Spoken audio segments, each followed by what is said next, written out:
YCP నేత జక్కంపూడి రాజాపై జనసేన నాయకులు శ్రీను స్వరూప fire అయ్యారు. డిప్యూటీ సీఎం పవన్ కళ్యాణ్ ఉద్దేశించి చేసిన వ్యాఖ్యలను వారు తీవ్రంగా ఖండించారు. పవన్ కళ్యాణ్ విమర్శించే హక్కు జక్కంపూడి రాజాకు లేదని జనసేన నేతలు హెచ్చరించారు. పవన్ కళ్యాణ్ గారు పిఠాపురం అభివృద్ధిని మర్చిపోరని చెప్పి మీరు చెప్తా ఉన్నారు. పిఠాపురం నియోజకవర్గం కోసం ఆయన ఎన్నో అభివృద్ధి కార్యక్రమాలు చేస్తూ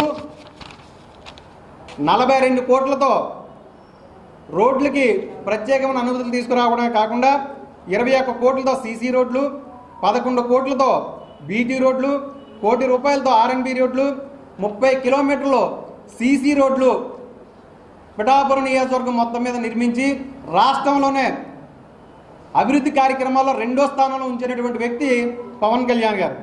అలాగే 4 కోట్లతో శుద్ధగడ్డపై గొల్లప్రోలు నుంచి ఈబీసీ వంతెన, 36 కోట్ల రూపాయలతో 100 పడకల అటువంటి ఆసుపత్రిని నిర్మించడం, వాటితో పాటు 4 కోట్ల రూపాయలతో గొల్లప్రోలు అభివృద్ధి కార్యక్రమాలకి, జగ్గాయ చెరువు పాత ఇళ్ల కాలనీ అభివృద్ధికి 3 కోట్లు, పిఠాపురం మున్సిపాలిటీ అభివృద్ధికి 10 కోట్ల రూపాయలు, ఉప్పాడ కొత్తపల్లిలో 2 కోట్ల రూపాయలతో టీటీడీ కళ్యాణ మండపానికి నిర్మాణం చేయడం, 5 కోట్ల రూపాయలతో